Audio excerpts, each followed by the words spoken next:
Billing சாஃப்ட்வேருக்கான printers என்னென்ன price ரேஞ்சில் அவைலபிளாக இருக்குன்னு சொல்லிட்டு இப்போ பார்க்க போகிறோம். தெர்மல் பிரிண்டர் பார்த்தீங்கன்னாக்கா 2 இன்ச்சு 3 இன்ச்சு 4 இன்ச்சில் மார்க்கெட்டில் அவைலபிளாக இருக்குது. இதோட பிராண்டு பார்த்தீங்கன்னா எப்சன், டிவிஎஸ், எவ்ரிகாம். இதோட ப்ரைஸ் ரேஞ்சு பார்த்தீங்கன்னாக்கா 7000லேருந்து 10,000 வரைக்கும் இருக்கும். நெக்ஸ்ட் டாட் மேட்ரிக்ஸ் பிரிண்டர் பார்த்தீங்கன்னா எப்சனில் அவைலபிளாக இருக்குது, டிவிஎஸில் அவைலபிளாக இருக்குது. இதோட ப்ரைஸ் ரேஞ்சு ஆவரேஜாக 15,000 ரூபா வரும்.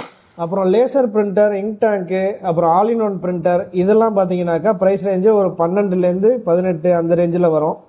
நம்ம ஜென்பில்லர் பில்லிங் சாஃப்ட்வேர் பார்த்தீங்கன்னா இந்த பிரிண்டர் எல்லாத்தையுமே சப்போர்ட் பண்ணோம். எல்லா ஃபார்மட்டும் உங்களுக்கு சப்போர்ட் ஆகும். பிரிண்டர்ஸு, ஸ்கேனரு, பார்கோட் ஸ்கேனர், அப்புறம் பிசி இதெல்லாம் வாங்கும்போது ஆன்லைனில் வாங்குறத விட நீங்கள் பக்கத்துலேயே லோக்கல் மார்க்கெட்டில் வாங்குங்க. அப்போ தான் உங்களுக்கு ஏதாவது ஒரு சர்வீஸ்னால் உடனுக்குடனே அவங்க சரி பண்ணுவாங்க. ZenBiller Billing Software, Tamil Nadu #1 billing software. www.zenbiller.com